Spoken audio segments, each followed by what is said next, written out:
بسم اللہ الرحمن الرحیم۔ عزیزان من،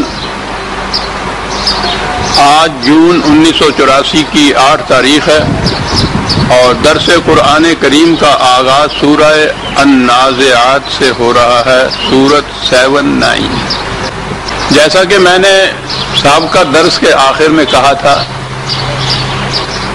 کہ اس سورت کی پہلی 5 آیتیں دو الفاظ پر ایک آیت مشتمل ہے، دو لفظوں کی ایک آیت 5 آیتیں، اور جہاں تک میری بصیرت کام دیتی ہے دین کا پورا ملخص، اسلام کا منتہا، ملت اسلامیہ کا فریضہ حیات، کائنات میں ایک نظام نو کی تجویز، یہ تمام چیزیں ان 10 لفظوں کے اندر اس ایجاز اور جامعیت سے سموئی گئی ہیں۔ میری تو کیفیت آپ سمجھ سکتے ہیں کہ جب بھی میں ان پہ غور کرتا ہوں،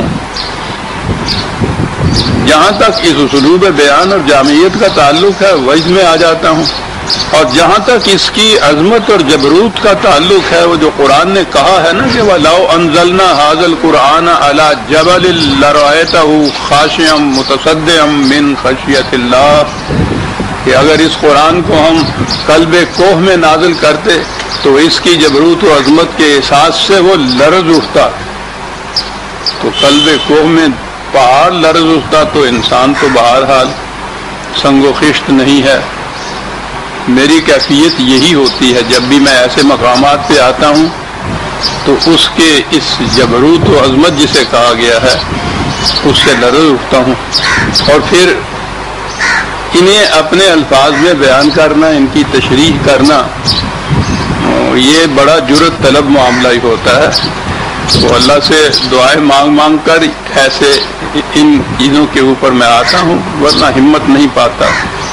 تو ٹھیک کہا گیا تھا کہ وہ حرف راز کہ مجھ کو سکھا گیا ہے، وہ حرف راز کہ مجھ کو سکھا گیا ہے جنوں، خدا مجھے نفس جبرائیل دے تو کہوں۔ اس کے لیے نفس جبرائیل کی ضرورت ہوتی ہے، میں کہاں اور یہ مقام کہاں۔ کوشش کروں گا کہ اپنی وسعت کے مطابق میں کچھ عرض کر سکوں، لیکن پہلے اس کے لیے کچھ تمہیدی تعارف کی ضرورت ہوگی۔ دنیا میں پہلے افراد کو لیجئے تو ہر فرد کا مقصد، اگر وہ مذہب پرست ہے تو اس کا مقصد ہے اپنی نجات۔ وہ اسی کی فکر میں غلطاں اور پیچاں رہتا ہے، کوشش کرتا ہے، صحیح کاوش کرتا ہے، مشقتیں کرتا ہے، ریاستیں اٹھاتا ہے، اپنی نجات۔ اسے اس کی فکر نہیں ہوتی کہ ہمسایہ کی نجات بھی ہوتی ہے یا نہیں، اپنی نجات۔ دنیا دار ہے تو اس کے لیے اپنی زندگی، خوشحالی کی زندگی، فارغ البالی کی زندگی، کامیابی کی زندگی، اپنی زندگی۔ فرد سے اگر قوموں تک آپ جاتے ہیں تو وہ تو نظر آتا ہے کہ ہر قوم اپنے استحکام، اپنی توانائی، اپنے غلوب اور اپنے غلبہ، اس کی فکر میں رہتی ہے، خواہ اس کے لیے اسے دوسری 10 قوموں کا خون بھی کیوں نہ نچوڑنا پڑے۔ قوم کا ہیرو وہ ہوتا ہے جسے پیٹریوٹک کہتے ہیں، محب وطن۔ یہ محب وطن کیا ہوتا ہے؟ اپنی قوم کے مفاد کے لیے، اس کا سوال ہی نہیں کہ کس قوم کا گلا گھونٹ رہا ہے وہ۔ یہ بڑے بڑے مجسمے جو کھڑے ہوتے ہیں قوموں کے اندر، تاریخ میں جن کے نام وہ سنہری حروف سے لکھتے ہیں، وہ کون ہوتے ہیں؟ اپنی قوم کے لیے ہر قسم کی مفاد پرستیوں کا تغیر۔ مائی نیشن، مائی کنٹری، بلکہ مائی کنٹری، رائٹ اور رانگ، میرا وطن، میرا ملک، میری قوم، خواہ وہ غلط ہے خواہ صحیح ہے، مجھے اس کے لیے کچھ کرنا ہے۔ اور جتنا کوئی اس کے لیے ایسا کرے، اور لارڈ آرڈے تھا، اس نے یہ کہا تھا کہ جو کچھ ہم اپنی وطن یا قوم کے لیے، ملک کے لیے کرتے ہیں، اگر نجی طور پر اپنی ذات کے لیے کریں تو کتنے بڑے شیطان کہلائیں۔ شیطان تو پھر بھی کہلاتے ہیں کہ الگ بات ہے کہ وہ قوم ان کو ہیرو بناتی ہے، ان کی پرستش کرتی ہے، اس کے مجسمے کھڑی کرتی ہے، کیا کیا انہوں نے؟ اپنی قوم کے غلوب، اپنی قوم کے غلبہ اور استیلاء، قوت و استحکام کے لیے پتہ نہیں کتنی قوموں اور کتنے انسانوں کا خون کیا، اس کی پرواہ نہیں ہے۔ اپنی قوم، یہ دنیا میں اس وقت جو یہ کشت و خون اور فساد انگیزیاں یہ سب ہو رہی ہیں اس لیے کہ ہر قوم اپنے غلبہ اور تسلط اور استحکام کی فکر کرتی ہے، دوسری قوم کی اس کی فکر نہیں ہوتی۔ ہر قوم اپنے لیے جی رہی ہے۔ یہ تاریخ پوری چلی آ رہی ہے اور آج ہمارے سامنے یہ واقعات ہماری آنکھوں کے سامنے ہیں۔ ہر فرد اپنی فکر میں، مذہب پرست ہے اپنی نجات، دنیا دار ہے اپنی کامیاب زندگی، اپنی سے مراد زیادہ سے زیادہ اپنے بال بچوں کی، اپنے خاندان کی زندگی۔ ذرا اور آگے بڑھے تو پھر قوم آئی اور ہر قوم اپنے فروغ اور اپنی کامیابی کے لیے غلطاں اٹھ کے جائے، اسے دوسری کی فکر نہیں ہے۔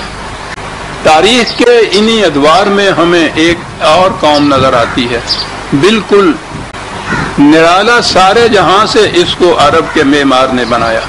نرالی قوم، ایک انوکھی قوم، نادر قوم، تاریخ میں استثناء رکھنے والی قوم۔ ابھی ہم نے کہا ہے کہ یہ جتنی قومیں تھیں، ہر قوم اپنے لیے، ہر ہیرو اپنی قوم کے لیے، اور ایک قوم پیدا کی گئی جس کے لیے کہا کہ کنتم خیر امت اخرجت للناس۔ کیا بات، تم وہ بہترین قوم ہو کہ جسے ہم نے انسانیت کی بھلائی کے لیے پیدا کیا۔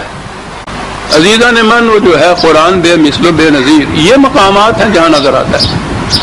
پہلے دن سے جب سے انسان کی شعور نے آنکھ کھولا اور تاریخ مرقوم ہوئی، آج تک کس تاریخ میں کسی مقام پہ یہ نظر نہیں آئے گا کسی قوم سے کہا گیا کہ تمہیں ہم نے پیدا کیا تاکہ تم نوع انسانی کی بھلائی کرو۔ اس قوم کی بعثت کا وجہ جواز یہ ہے، بلکہ تخلیق کا سبب اور موجد یہ ہے، اس کا فریضہ حیات یہ ہے۔ اخرجت للناس، عربی زبان میں یہ جو للناس کا لام ہے یہ ہوتا ہے فائدے کے لیے، الناس کے فائدے کے لیے تمہیں پیدا کیا گیا ہے۔ تو اب یہ دیکھ لیجئے کہ کیا کہہ گیا قرآن یہاں۔ ایک نئی قوم پیدا کی دنیا میں اور اس کا فریضہ حیات یہ بتایا، للناس، نوع انسانی کی بھلائی کے لیے اس کو پیدا کیا گیا۔ اس کے رسول صلی اللہ علیہ وسلم کے متعلق کہا گیا کہ اس کا فریضہ یہ ہے، اس کی بعثت کا مقصد یہ ہے، یہ کیا کرے گا؟ وَيَضَعُ عَنْهُمْ إِصْرَهُمْ وَالْأَغْلَالَ الَّتِي كَانَتْ عَلَيْهِمْ، اور 7/157۔ یہ اس لیے بھیجا گیا ہے، اس کی بعثت کا، وہ جو پہلی آیت جو میں نے عرض کی ہے نا، وہ ہے 3/109۔ حوالے لکھتے ہیں، اگر آپ میں یہ سعادت ہے تو ضرور لکھتے جائیے، یہ بڑے اہم حوالے آئیں گے ان آیات کے اندر۔ یہ 7/157 کہ اس رسول کی بعثت کا مقصد یہ ہے کہ نو انسانی جن زنجیروں میں جکڑی ہوئی ہے یہ ان زنجیروں کو توڑے، اپنی نہیں، اپنی قوم کی نہیں، اپنے وطن کی نہیں، پوری انسانیت جن زنجیروں میں جکڑے ہوئے ہے ان زنجیروں کو توڑے، ان کے سروں کے اوپر جتنی بڑی بڑی بوجھل سلیں رکھی ہوئی ہیں ان سلوں کو اتار پھینکے۔ نو انسانی کوئی زنجیروں کو توڑنے والا، جن بوجھوں کے تلے وہ دب رہی ہے انسانیت، انہیں اتارنے والا، یہ ہے بعثت کا مقصود۔ نبی اکرم صلی اللہ علیہ وسلم کی بعثت کا ہی نہیں، رسالت کا مقصود یہ ہے، اور یہی مقصد رسالت رسول اللہ کے بعد وراثت میں آ جاتا ہے، اس امت کا فریضہ قرار پا جاتا ہے۔ یہ وہ امت، یہ رسول، اب ان کا دین جو ہے، حوالہ ہے 90/11 اور 11 سے آگے 3-4 آیت ہیں۔ کہا کہ وہ ہدینہ النجدین، انسان کو ہم نے دونوں راستے یہاں دکھا دیے، بتا دیے، نمایاں کر کے ان کے سامنے لے آئے، اس چوراہے کے اوپر سے دونوں راستے جہاں جاتے ہیں۔ ایک راستہ ایسا ہے جس سے یہ عام طور پہ اختیار نہیں کرتا، الگ تحمل عقبہ تھا، یہ عقبہ کے معنی ہوتے ہیں پہاڑ کی گھاٹی پہ چڑھنا. یہ راستہ ہے اور وہ پہاڑ کی گھاٹی پہ چڑھنا ہے. بڑا دشوار گزار ہوتا ہے. قدم قدم چڑھا جاتا ہے. ہر قدم پہ سانس پھول جاتی ہے. تھک جاتا ہے انسان. کھڑا ہو جاتا ہے. کہتا یہ گھاٹی پہ چڑھنے کا راستہ ہے.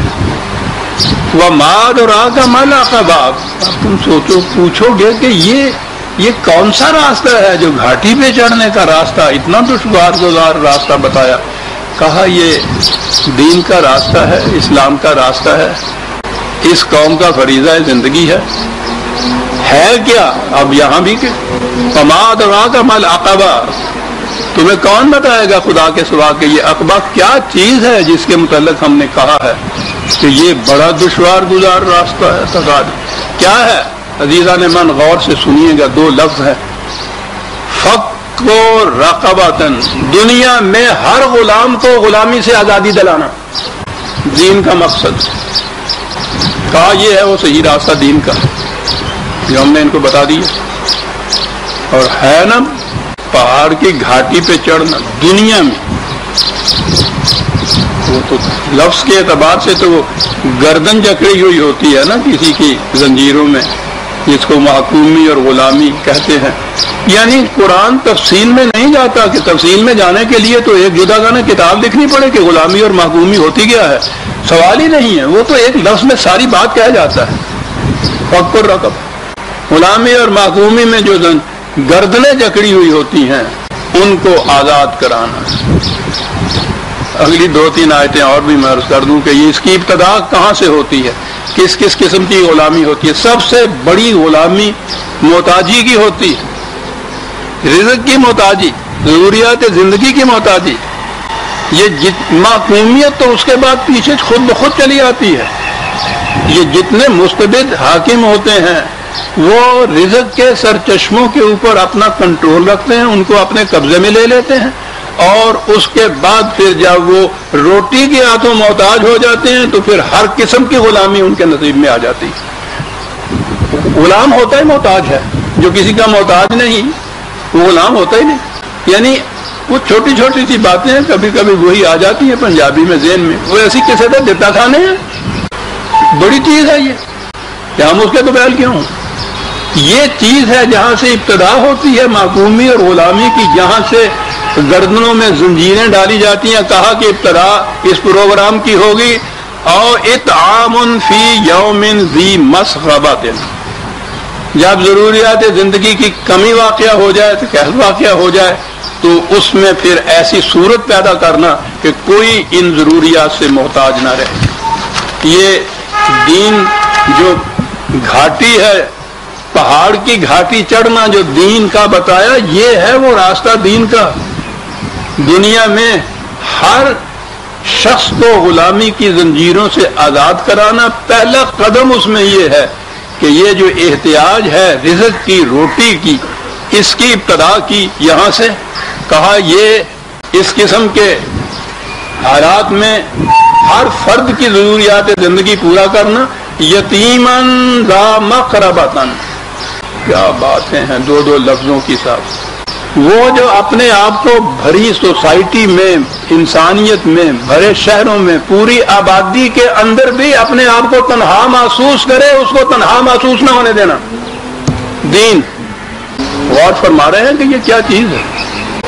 ذا مقربتن, یہ نہیں کہ کسی صحرا میں ہے, کسی جنگل میں ہے, کسی سنسان وادی میں ہے جہاں کوئی انسان نہیں, وہاں تو بہرحال اسے تنہا ہونا ہی ہے. یہ تنہائی وہ نہیں ہے کہ جو غلامی کی تنہائی ہے. تنہائی تو یہ ہے کہ بڑی محفل میں پوری آبادی کے اندر تمام قریب ہو انسان یہاں سے وہاں تک, اور پھر بھی وہ اپنے آپ کو تنہا محسوس کرے. عزیزان من, دور نہ جائیے, اپنے حالات پہ غور کیجئے اور کہیے کہ ہیں یتیم یا نہیں ہم اس معاشرے کے اندر. ہر فرد یتیم ہے ہم میں سے. جس پہ پڑتی ہے آ کے اسی کو بھگتنی پڑتی. یتیمن ذا مقبرۃ او مسکینن ذا متربۃ. اسے چھوڑیے کہ جو کچھ کام ہی نہیں کرنا تھا. کام کی کیفیت یہ ہے کہ صبح سے شام تک خاک آلود مٹی میں لتھڑا رہتا ہے بیچارہ, اس کے باوجود اس میں اس کے لیے حرکت کا سامان پیدا نہیں ہوتا، وہ کھڑا ہے ایک مقام کے اوپر، آگے نہیں چل سکتا۔ ہر مزدور ان حالات میں جس کی حالت یہ ہوتی ہے، پہلے دن سے جو اس نے وہ گارا اور مٹی ڈھونا شروع کیا، عام الفاظ میں بھی اینٹیں اٹھانی شروع کی ہیں، ساری عمر وہ بھی یہی کرتا چلا آتا ہے، یعنی ایک قدم آگے نہیں بڑھتا زندگی میں، اس کا وہیں چکر کاٹ رہا ہے صبح سے شام تک، یہی کیفیت ہے۔ مسکین ساکن ہو گیا ہے یہ، اور زندگی تو حرکت کا نام ہے، حیات ذوق سفر کے سوا کچھ اور نہیں۔ حرکت ہے تو زندگی ہے، وہ حرکت نہیں ہے یعنی عام طبی طور پہ بھی جو کہا جائے گا زندگی ماپی جاتی ہے حرکت سے۔ کوئی کیڑا مکوڑا کسی قسم کا کہیں یوں ہی چپ کر کے بیٹھا ہوا ہو، یہ معلوم کرنے کے لیے کہ زندہ ہے یا مردہ ہے، ذرا سے چھیڑا جاتا ہے اس کو وہ جو چھیڑا جاتا ہے اس کو، اگر تو اس میں وہ حرکت پیدا ہوتی ہے تو ہم کہتے ہیں زندہ ہے، اگر وہ ساکن رہتا ہے تو ہم کہتے ہیں کہ زندہ نہیں ہے۔ یہ تو قوم ہی عجیب تھی، سانپ اس طرح سے کنڈلی مار کے بیٹھا ہوا ہو، پتہ نہ چلے کہ یہ زندہ ہے یا مردہ ہے، تو اس کے لیے یہ ہوتا ہے نا کہ ذرا دور سے تھوڑا سا چھیڑ کے دیکھیے، اگر وہ یوں حرکت کرتا ہے تو زندہ ہے۔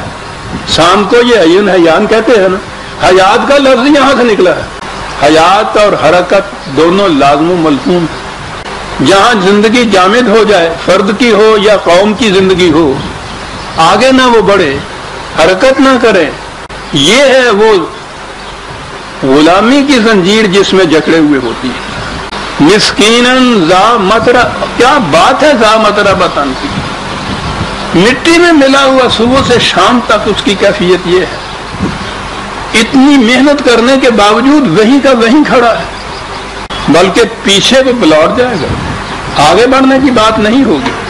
اب یہ آ گیا فق و رقبہ کا پہلا قدم۔ تو آپ نے غور فرمایا کہ دین کا منتہا مقصود ملخص ہے کیا؟ فق رقبہ۔ اب اس کی تفصیل میں نہیں قرآن جا رہا، اس کا ایک گوشہ صرف اس نے بتایا ہے کہ ابتدا ہوتی ہے اس رقبہ کی، اس گردن میں زنجیریں ڈالنے کی، اس معقومی اور غلامی کی، رزق کو جب دوسرے اپنے قبضے میں لے لیتے ہیں، یہاں سے ابتدا کی جائے گی، اور یہ پھر پہلے قدم ہوں گے جو پہاڑ کی گھاٹی پہ چڑھنے کے لیے ہوں گے۔ یہ بتایا کہ تمہیں بتایا کہ یہ دین کیا ہے، یہ ہے دین، دین کی ابتدا یہاں ہوتی ہے، فقہ رقبہ۔ قرآن کریم میں آپ دیکھیے، قوم جس کو یہ حکم تھا کہ دنیا میں جہاں کہیں کوئی محکوم اور غلام نظر آئے، تمہارا فریضہ یہ ہے کہ اس کی غلامی کی زنجیروں کو توڑ کر اسے آزاد کر دو۔ کیا وہ قوم آزاد لوگوں کو غلام بنائے گی؟ اور اب آپ کی تاریخ، جس کو پھر آپ اسلام کی تاریخ کہہ رہے ہیں، عہد ملوکیت کی تاریخ، اس میں ایک ایک آپ کے سلطان کے گھر میں 3-3 ہزار غلام لونڈیاں موجود مت رہتی ہیں، اور اب تک یہ بحث چلی آ رہی ہے۔ آپ کو یاد ہوگا نا، یہ اس دور میں پھر وہ درمیان میں آنا پڑتا، کیا کیا جائے، بنتی نہیں ہے ساگر ہم پینا چاہے بغیر۔ غلامی، لونڈیوں اور غلام کے خلاف آواز اٹھائی، بھیڑوں کے چھتا چھیڑ دیا ساتھ کہ یہ اسے خلاف اسلام کہہ رہا ہے۔ اندازہ لگائیے، کتاب موجود ہے ابوالعلا مودودی مرحوم صاحب کی، غلام اور لونڈیوں کے مدافعت کیے چلے جا رہے ہیں۔ غلام اور لونڈیاں اسلام کا جز ہے وہ کہتے ہیں، کون اس کو ناجائز قرار دے رہا ہے؟ گالیاں تک دے دی انہوں نے۔ جرم کیا ہے؟ اس میں لکھا ہے یہ کہ ان لوگوں کا اصل میں کہتے ہیں ان کا دماغ چل گیا ہے، اور اس کی نشانی یہ ہے کہ یہ صرف قرآن سے قانون لانا چاہتے ہیں۔ یہ دماغ چلا ہوا وہ ٹھیک ہے جی، غلامی کے جواز میں نہیں، وجوب میں لازم ہو جاتا ہے۔ آپ کی پارلیمان میں ایک مولوی صاحب نے یہ کہا تھا نا کہ زیادہ نہیں تو ایک ایک لونڈی رکھنے کی تو اجازت دی جائے۔ آج اس دور کے اندر وہ جو ملحد و بے دین کے ادارے ہیں، یہ UN وغیرہ، انہوں نے تو اپنے چارٹر کے اندر اس کو غلامی کو منسوخ کیا ہوا ہے۔ یہاں یہ بتا رہے ہیں کہ اسلام کا یہ فریضہ ہے غلام اور لونڈیاں رکھنا۔ انہوں نے کہا ہے کہ ہمارا اقتدار آئے گا، اسلامی نظام آئے گا ان کے تصور کا، تو پھر تو کوئی بھی گردن آزاد نظر نہیں آئے گی۔ اب بھی جنہیں ہم آزاد کہتے ہیں، ہم آپ ہی مسلمان جہاں مذہب ہے، کون سی آزادی ان کو میسر ہے؟ 1000 سال پیشتر کے احکام جو ہیں ان کا اتباع یہ جانتے ہوئے کہ یہ ناممکن العمل ہیں، یہ جانتے ہوئے کہ یہ عقل و فکر کے خلاف ہیں، یہ جانتے ہوئے کہ یہ قرآن کے خلاف ہیں، انہیں ماننے پر مجبور ہیں۔ غلامی گلے میں رسے ڈالنے کا تو نام نہیں ہوتا، صرف بسیار عشوہ حاس بتارا کے نام میں یہ ساری انواع ہے غلامی کی۔ اسی لیے اس نے جو کہا تھا نا کہ قرآن موت کا پیغام ہر نوع غلامی کے لیے، غلامی کی یہ انواع ہیں مختلف، بظاہر نظر نہیں آتا کہ یہ غلام ہے۔ غلامی یہ ہے کہ آپ کے لیے کوئی سے نہیں ہے، آپ کو کوئی اختیار اس میں نہیں ہے، اپنا اختیار نہیں، قرآن کو بھی آپ نہیں ووٹ کر سکتے، اجازت ہی نہیں آپ۔ جتنے آپ کے ہاں کہ یہ وہ فقہ کے قانون جو لاز بن جاتے ہیں، ان قوانین کا اتباع جو ہے وہ مملکت کے قانون کی حیثیت سے لازم ہو جاتا ہے۔ فک الرقبہ، میں کہہ رہا تھا کہ قرآن کریم میں لونڈی اور غلام بنانے کا تو تصور ہی نہیں آ سکتا۔ جو بنیاد فک رقبہ بنیاد قرار دیتا ہے دین کی، وہ یہ کہے گا کہ جاؤ دوسری قوموں کو جا کے غلام بناؤ اور ان کی عورتوں کو لونڈیاں بنا کے گھر میں رکھو۔ جو اس زمانے میں عربوں کے معاشرے کے اندر یہ تھے غلام اور لونڈیاں، اور اس زمانے میں ساری دنیا میں تھی، ان کے یہاں بھی تھی۔ آئندہ کے لیے تو اس طرح سے بند کیا، اور قرآن میں آپ دیکھیے ذرا ذرا سی کوتاہی پر، ذرا ذرا سے صاحب پر، تھوڑے سے خطا پر، جسے ذرا سا گناہ یا جرم کہتے ہیں، اس کی پاداش میں کیا کہتا؟ فقط رقبہ، فقط رقبہ، آزاد کرو غلام کو، آزاد کرو نا۔ تمہارا اپنا کوئی غلام ہے وہ تو اسی طرح سے آزاد کرو، ورنہ جہاں بھی کہیں غلام نظر آتا ہے معاشرے میں، خرید کر اس کو آزاد کرو، جس قیمت پہ بھی اس کا مالک آزادی ان کو دینا چاہتا ہے اس کو آزاد کرو۔ سارے قرآن میں آزاد کرو کی بات ہے صاحب۔ یہاں آپ کے ہاں کا اسلام یہ ہے، ان لوگوں کا اسلام جو ہے وہ یہ ہے کہ غلام بناؤ ان کو۔ ابتدا اس سے ہو گئی کہ فق رقبہ ہے اسلام کا پہلا قدم، یہی ہے ملخص۔ نو انسانی کو ہر قسم کی غلامی سے آزادی دلانا، یہ دین کا ملخص اور یہ امت کا فریضہ ہے۔ اب آپ نے دیکھا کہ یہ کس طرح تاریخ میں ایک بالکل انوکھا واقعہ ہوا۔ ساری تاریخ میں، اقوام کی تاریخ، زیادہ سے زیادہ یہ کہ ہر قوم اپنے آپ کو آزاد کرا دے دوسروں کی غلامی سے، منتہا یہی تھا نا۔ تاریخ پاکستان کے دوران یہ ہمارے ہاں کے نیشنل علماء حضرات نے جو مخالفت کی تھی، دارالعلوم دیوبند کے شیخ الحدیث مولانا حسین احمد مدنی مرحوم پیش تھے۔ اقبال کے ساتھ ان کی جو بحث ہے وہ دیکھنے کے قابل ہے، وہ عجیب چیز ہے۔ انہوں نے کہا یہ تھا کہ جب یہاں ہمارا یعنی ہندوؤں کا مقصد بھی انگریزوں کو نکال کے ان کی غلامی سے آزادی حاصل کرنا ہے، اور آپ بھی یہی کہتے ہیں کہ انگریزوں کی غلامی سے آزادی حاصل کرنا ہے، تو پھر آپ الگ کیوں یہ تغوطات کر رہے ہیں؟ ان کے ساتھ کیوں نہیں ملتے کانگریس والوں کے ساتھ جیسے ہم ملے ہوئے؟ تو اس کا جواب اس بالغ نظر قرآنی انسان نے، مومن نے دیا تھا کہ یہ ٹھیک ہے، انگریزوں کی غلامی یا کسی دوسرے کی غلامی سے آزادی یہ اول قدم ہے، تمہارے نزدیک یہ مقصود بالذات ہے، ہمارے نزدیک ایک بلند مقصد کے حاصل کرنے کے لیے قدم اول ہے۔ ہمارے ہاں انگریز کی غلامی سے چھٹکارا حاصل کرنے کے بعد، اس کے بعد کسی انسان کی غلامی نہیں ہوگی جس مقصود کو ہم چاہتے ہیں۔ یہ ہے فرق تمہارا اور ہمارا۔ تو غلامی سے آزادی حاصل کرنا، اور پھر یہ نہیں کہ خود آزاد ہو، خود ہی آزاد ہونا۔ اگلی بات فقط رقبہ، آزاد کرانا دوسروں۔ جتنی کشمکش پیچھے سے چلی آ رہی تھی ان صورتوں میں، ان آیات کے اندر، وہ یہ جو قوم اول، امت اول تھی، محمد رسول اللہ صلی اللہ علیہ وسلم والذین معہ رضی اللہ تعالیٰ عنہ، انہوں نے غلامی اور محکومی سے آزادی حاصل کرنی تھی. یہ کشمکش اس کے لیے تھی. وہ جو شیطان راستے میں ہنڈرنسز پیدا کرتا تھا، رکاوٹیں ڈالتا تھا، ان رکاوٹوں کو ریموو کرتے چلے جانا. آزادی حاصل کر لی انہوں نے. تو جیسا میں نے عرض کیا ہے، اقوام عالم کی ہر نہج کے اعتبار سے مقصد حاصل ہو گیا. جب انہوں نے آزادی حاصل کر لی تو مقصد حاصل ہو گیا. یہ آزاد ہو گئے. یہ لوگ، یہ قوم، یہ پھر کسی کی غلام نہیں رہی تھی.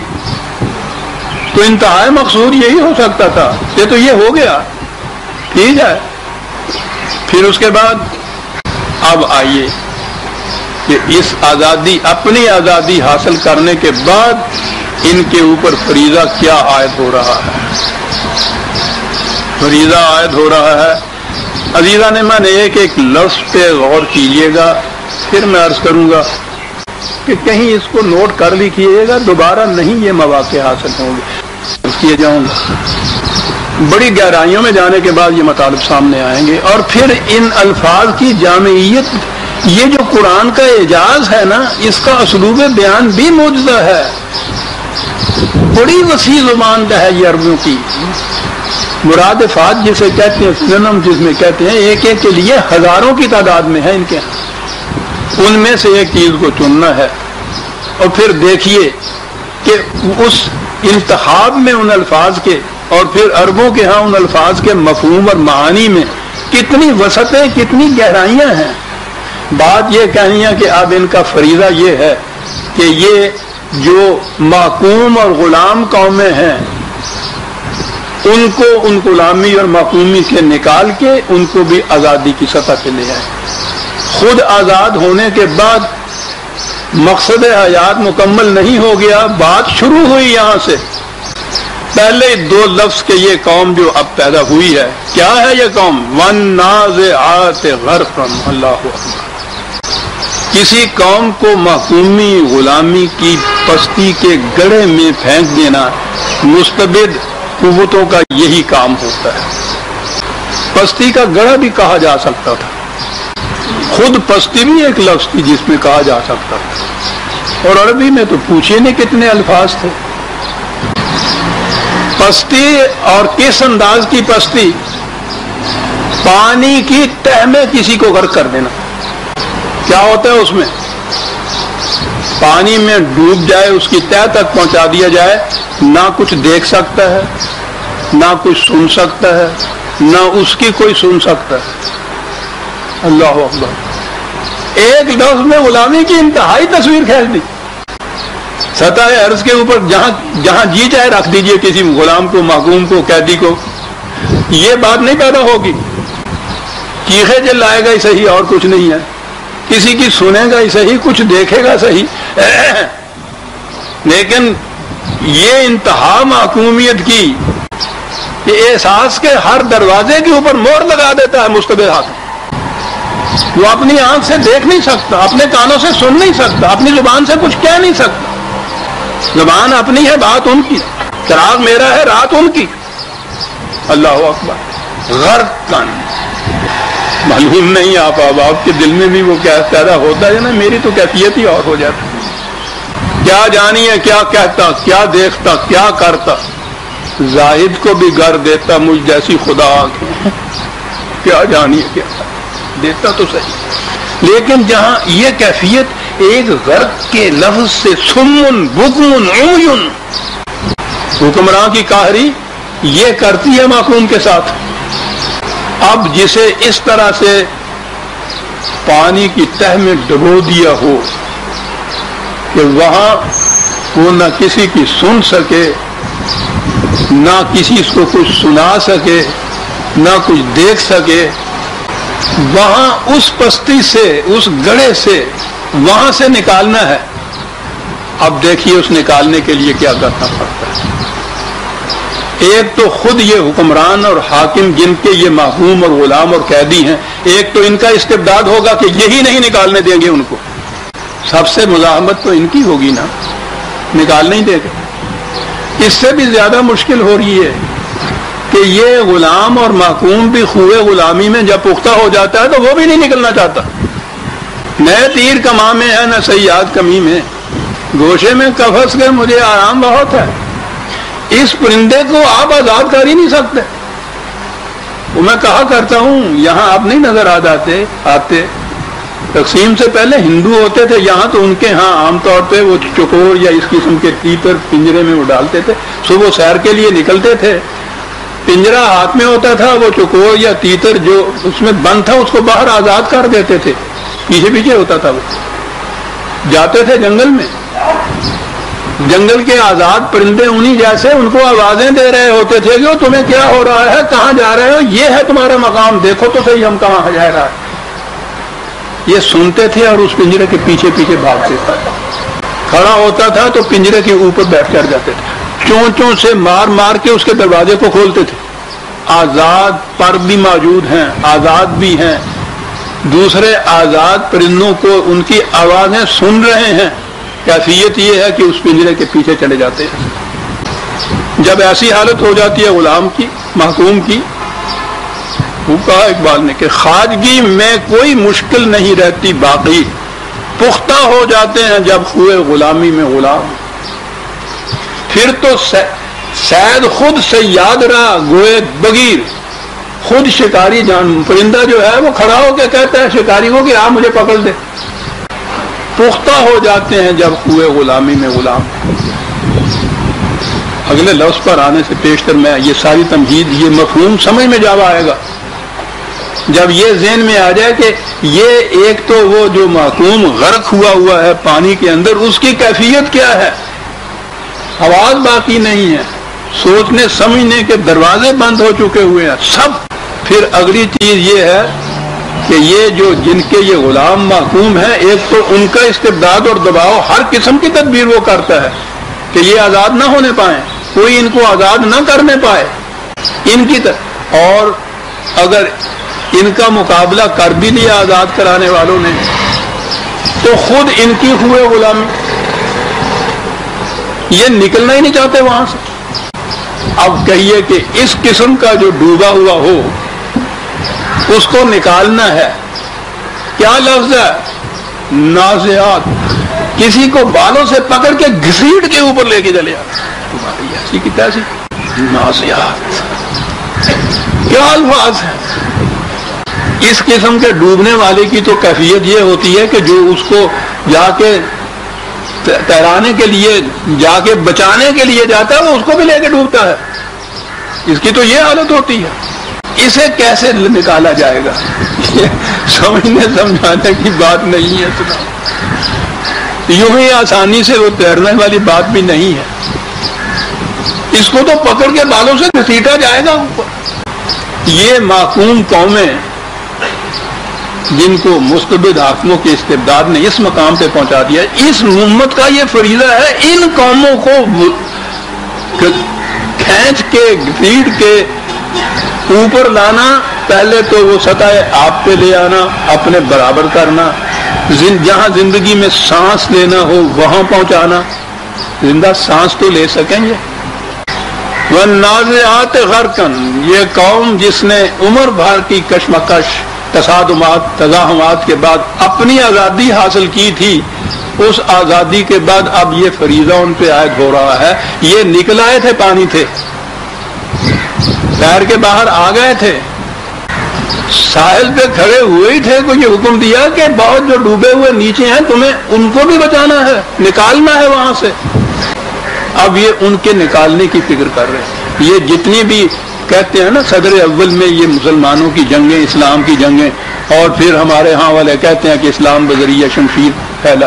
یہ جنگیں جو تھیں یہ اسے کہتے ہیں اسلام پھیلایا. اسلام پھیلانے والی بات نہیں تھی. خود ساحل پہ آنے کے بعد یہ جو سطح سمندر کے نیچے ڈوبے ہوئی معقوم قومیں تھیں ان کو وہاں سے نکالنا تھا. اس نکالنے کے لیے یہ جو مستبد قومیں تھیں, سلطنتیں تھیں, ملوکیتیں تھیں, کیسر و کسرا تھے اس دور کے, ان کے ساتھ پھر یہ جنگیں لڑنی پڑی. ان کو آزاد کرانے کے لیے, ان کی معقوم قوموں کو آزاد کرانے کے لیے. اور اس کا تخمِ طیب تو نبی اکرم صلی اللہ علیہ وسلم نے اپنی زندگی میں, مدینے کی زندگی میں, وہ جو ابھی میرا خیال ہے کہ پہلی جنگ بدر بھی شاید لڑ رہی تھی، یہ اس کے بعد کی بات ہے، جو خطوط لکھے تھے کیسر اور کسرا کو. اندازہ لگائیے کیسر اور کسرا، ذرہ ناچیز و تعمیر بیابان نگر، انہیں خط لکھا جا رہا ہے. کہا یہ جا رہا ہے کہ تمہارے ہاں کے مزدوروں اور مزارعوں اور کاشتکاروں پہ جو ظلم ہو رہے ہیں انہیں تم روک دو تو اچھا ہے، ورنہ تمہارے ہاتھ ہمیں روک دینے پڑیں گے. عرب کا ایک یتیم ابھی اپنی مملکت بھی قائم نہیں ہوئی، وہ انہیں یہ دکھ رہا، اس کو پتا تھا کہ اپنی آزادی تو اب بہت قریب ہے، حاصل قریباً ہو ہی چکی ہوئی ہے، اس سے ہمارا مقصد تکمیل تک نہیں پہنچ رہا، مقصد تو آگے شروع ہونا ہے. دائیں بائیں یہی دو سلطنتیں، یہی دو تہذیبیں، بلکہ دنیا میں سب سے بڑی تہذیبیں اور مملکتیں یہی تھی، انہیں یہ چٹھی لکھی جا رہی ہے. پھر وہاں کی غلام قومیں، محکوم قومیں، وہ غلامی سے نکلنا نہیں چاہتی. ایک ان کا مقابلہ، ایک ان ڈوبے ہوئوں کو بالوں سے پکڑ کے کھینچ کے باہر لانے. کیا نقشہ ہے ایسا. والنازعات غرقا، وہاں سے نکال کے لے آئے اوپر. کیا یہ مقصد پورا ہو گیا؟ جی نہیں صاحب. صدیوں کی، نسلوں کی غرقابی کے بعد، حکومیت کے بعد، اب یہ آزادی کی فضا میں سانس لینے کے قابل صرف ہوئے. اب انہیں آزادی سے لذت آشنا کرنا. اگلے دو لفظ ہیں عزیزان من، آزادی کی ایسی ڈیفینیشن اس میں ہو گئی ہے، دنیا کی تاریخ میں اس کی مثال نہیں ملتی. دو لفظوں میں، ایک تو آزادی وہ ہوتی ہے جسے وہ مادر پدر آزادی کہتے ہیں. یہ جتنی قومیں دنیا میں جنہوں نے اپنے اوپر کوئی اور پابندیاں عائد نہیں کر رکھی ہیں وہ آزاد ہیں نا. جو جی چاہے فیصلے کریں، جس کا جی چاہے گلا کاٹ لیں، جس کو جی چاہے لوٹ لیں، اپنی قوم کے مفاد کی خاطر یہ کچھ کرتے رہیں، کوئی پابندی کسی قسم کی نہیں. آزادی اسی کا نام ہے. لیکن ایک اور بھی آزادی ہے. آزادی کسی اصول کی حدود کے اندر رہتے ہوئے، ناقابل تغیر اقدار کی پابندیاں کرتے ہوئے آزادی. اب دیکھیے سمجھایا کیسے جا رہا ہے. یہ آسمان کے تارے جو جنہیں ہم کہتے ہیں، ان میں کچھ تو ستارے ہوتے ہیں.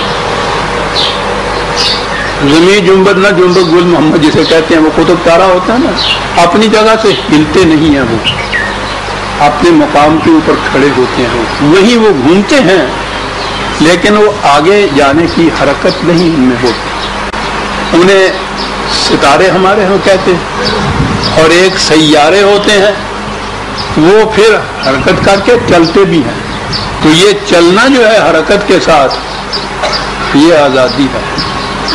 لیکن یہ ستارہ جو حرکت کرتا ہے وہ تمام قوانین کی پابندی کرتا ہے جو فضا میں اس کے اوپر عائد کی گئی ہیں. ان پابندیوں کے اندر رہتے ہوئے یہ حرکت کرتا ہے. یہ آزادی ہے جس کو صحیح معنی میں قرآن کی روح سے آزادی کہا جاتا ہے کہ انسان کو پورا اختیار اور ارادہ حاصل ہو، بشرطے کہ وہ قرآن کی عائد کردہ، خدا کی عائد کردہ پابندیوں یا اقدار کی حدود کے اندر رہے. اب اس کے لیے سمجھایا گیا ہے اس ستارے سے جو آزاد ہوتا ہے نقل و حرکت میں، لیکن پابند ہوتا ہے ان قوانین کا جو خدا کی طرف سے اس پہ عائد کیے گئے ہیں. اس کو کہتے ہیں نشاط، اس کو کہتے ہیں خوشی. خوشی کیا خوشی ہے؟ پوری آزادی اقدار کی پابندیوں کے ساتھ، اس کا نام ہے نشاط. معاف رکھیے گا اگر اس میں تھوڑی سی کرک آ جائے. آپ کو معلوم ہے کہ اب آپ کے یہاں ارباب نشاط کنہیں کہا جاتا ہے؟ او بدبخت قوم، اپنے ساتھ زبان کو بھی تباہ کیا اس نے. تو شمشیر و افسنا اول اور تاؤس و رباب آخر. نشاط یہ تھا. میزان من آزادی کی ایسی ڈیفینیشن کہیں نہیں مل سکتی. بہرحال آپ کے اس وزار نے بھی کچھ مطالعہ تو کیا ہی ہوا نا ان میدانوں کا، عمر گزر گئی اس کے اندر، کہیں یہ نہیں ملتی. اور یہ نشاط یا سرور یا صحیح خوشی جو ہے، مسرت جو ہے، اس کی یہ ڈیفینیشن کہیں نہیں ملتی کہ آزادی ہو کسی پابندی کے ساتھ. اور ان اقدار کی پابندی خود اپنے اوپر عائد کی ہو، کسی اور نے عائد نہ کی ہو. اقدار تو وہ ہوں، پابندی یہ خود عائد کرے، ان کے اندر رہتے ہوئے کامل آزادی حاصل ہو، اسے آزادی کہا ہے. اور اس قسم کی آزادی حاصل ہو جانے کا نام نشاط یا مسرت یا خوشی یا سرور یا کیف ہے. دیکھا آپ نے یہ پابندی اور آزادی. بات جگر کا شعر ہے، غزل کا بڑا حسین شعر. مجھ کو اپنا بنا کے چھوڑ دیا، کیا اسیری ہے کیا رہائی ہے. مومن کو یہ آزادی ملتی ہے، مجھ کو اپنا بنا کے چھوڑ دیا، کیا اسیری ہے، بڑا خوبصورت ہے، کیا رہائی ہے. وَالنَّاشِطَاتِ نَشْطًا، ان کو محکومیت کی غرقابی کی تہوں سے کھینچ کے نکال کے اوپر لے آنا اور پھر انہیں اس قابل بنا دینا کہ انہیں آزادی حاصل ہو، لیکن اقدار خداوندی کی پابندیوں کے ساتھ. یہ سب کچھ کرنے کے بعد اب وہ جو غرقن کا لفظ آیا تھا نا پانی کا، اسی جہت سے آگے ہے کہ پھر ان کی توانائیاں اتنی ہوں کہ وہ زندگی کے ہر میدان کے اندر اس طرح سے تیرتے ہوئے جائیں جیسے وہ تیراکی جس میں پورے بازو مار کے تیرا جاتا ہے. گھوڑا جس طرح پورا چرپٹ چلتا ہے، یعنی پوری توانائی اور وسعت کے ساتھ سرگرم عمل رہنا جو ہے، اس کے لیے یہ لفظ سبحہ یا تسبیح کا لفظ یہاں سے ہے. تسبیحاں جڑیاں پھیریاں جاندیاں نے ہوں، یہ یہاں کے لفظ ان کو اس قابل بنا دینا. وہ غرقن، کیا بات ہے اس ادب کی. غرقن پانی کی تلمیذ سے سابحات لائے یہاں کہ اب اسی دریا میں جہاں یہ تہ میں غرق ہوئے تھے اور یوں نکلے تھے، اب اس کی سطح کے اوپر یوں تیرتے ہوئے چلے جا رہے ہیں سب کے، جس کا نظارہ نہیں. کوئی چیز راستے میں حائل نہیں ہو رہی، کوئی موج کوئی طوفان کا کافی سوال ہی نہیں ہے. تیرتے ہوئے سابحات ہے سب، پوری گرم جوشی کے ساتھ پورا ہاتھ مار کر، کوئی راستے میں رکاوٹ نہیں ہے، کوئی ہنڈرنس نہیں ہے، کوئی شیطان نہیں ہے، سب اس طرح چلے جا رہے ہیں. اور جاتے ہوئے یہی نہیں ہے کہ باقیوں سے پیچھے رہنا، تو ایک طرف مومن تو پیچھے رہ ہی نہیں سکتا. مومن بالا ہے ہر بالا ترے، اس لیے کہ غیرت او برنا تابد ہمسرے، یہ کہ کوئی اس سے آگے چلا جائے مومن اس کا تو تصور بھی نہیں کر سکتا. اس کی غیرت اس کو بھی برداشت نہیں کرتا ہی کہ اس کے ساتھ ساتھ کوئی چلے اس سے. اس لیے کہا کہ یہ یوں ان میدانوں کے اندر پھر چلے جائے، وَالسَّابِقَاتِ صَفًّا، آگے بڑھنے والے آگے بڑھنے والے آگے بڑھنے والے. غور فرما رہے ہیں دو لفظوں کو، دیکھ رہے ہیں کہ کیا وہ اسلام کا مقصود، اس قوم کی فریضہ حیات، نظام زندگی، آزادی اور غلامی، کس طرح سے تشریح اس کی دو لفظوں میں ہوتی چلی جا رہی ہے. بس سابقات سب، آگے بڑھنے والے. آلون قرآن نے کہا ہے مومن، انتم الآلون، تو صیغہ ہی ایسا ہے کہ جس سے آگے کوئی اور اعلیٰ ہو ہی نہیں سکتا. ان بلندیوں کے اوپر یہ ہوتا ہے. اس لیے یعنی آپ قدم پہ قدم دیکھیے، غرق ہوئے پانی کی تہ سے ایسی صورت کہ خود وہ نکل ہی نہیں سکتے، نکلنا چاہتے بھی نہیں ہیں، وہاں سے نکالا جاتا ہے ان کو. ان پستیوں سے ان محکوم قوموں کو نکال کے اوپر لائے. صدر اول کی یہ تاریخ ہے کہ کاش کہیں یہ تاریخ مرتب ہو جائے. تو یہ خود ہی تیر کے باہر نہیں آئے تھے، انہوں نے ان ڈوبے ہوئے کو بھی تیرایا تھا، باہر لائے تھے کھینچ کے ان قوموں کو. صدر اول کی ہمارے ہاں کی جو تگوتاز ہے، صدر اول کے عساکر کی بھی، فوجوں کی بھی، اس جواد کی بھی، وہ اس مقصد کے لیے تھی، لائے تھے نکال کے. تاریخ بتائے کہ کس کس قوم کو کس کس غرقابی کی تہ سے کھینچ کے نکال کے لائے تھے، پھر ان کو کس طرح سے وہ آزادی دی تھی جسے صحیح معنی میں قرآن نشاط آور آزادی کہتا ہے، پابندی کے ساتھ آزادی.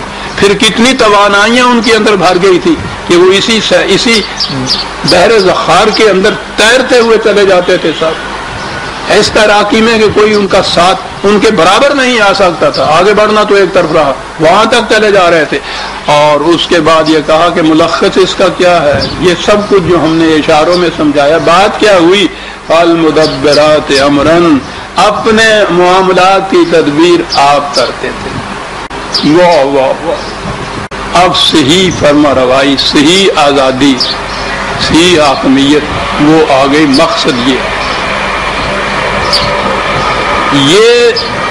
وہ جو اپنے معاملات کے کا حل آپ دریافت کرتے تھے، انہیں خود طے کرتے تھے،